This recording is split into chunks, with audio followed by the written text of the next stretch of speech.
Na Yesu asifiwe, watumishi wa Mungu. Habari za kulamuka, mmelamuka aje? Sisi tuko salama, tunashukuru Mungu. Tumeona neema ya Mungu, tumeona mkono wa Bwana. Yesu ni mwema kwetu, ametusaidia, ametupigania. Kama bado tunapumua lazima tumshukuru Mungu kwa sababu si mapenzi yetu kwa sisi hai. Kuna wengine ambao wanatafuta nafasi lakini hawajaipata. Tunapopata nafasi lazima tumshukuru Mungu kwa sababu sio kila mtu ndiye anayepata nafasi hii. Kuna wengine wanaitafuta lakini hawajaipata, lakini kwa neema ya Mungu sisi tuko hai, tunapumua. Lazima tumshukuru Mungu kwa kweli kwa hii afya njema ambayo ametupa. Jina lake lihimidiwe, jina lake libarikiwe siku zote. Yeye ni mwema, anatujalia neema, anatulinda, anatusaidia usiku na mchana. Tunapitia changamoto, lakini kwa sababu asubuhi leo imekuwa ya baraka na amani, imekuwa yenye upendo, imekuwa yenye amani.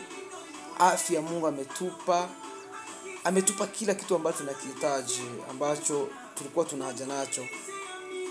Kwa hiyo lazima tumshukuru Mungu kila saa na dakika. Tumshukuru Mungu kwa sababu tunapopata nafasi lazima tumshukuru.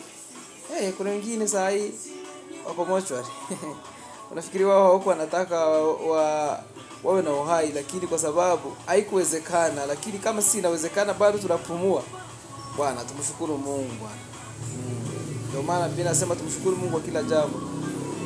Sio tu mpaka ugonjeke ukipona ndio unashukuru. Hapana, hata kwa uhai ulionao, kwa afya njema ulionao. Kuna matajiri wenyewe wako na pesa kukushinda wewe hapo, lakini saa hii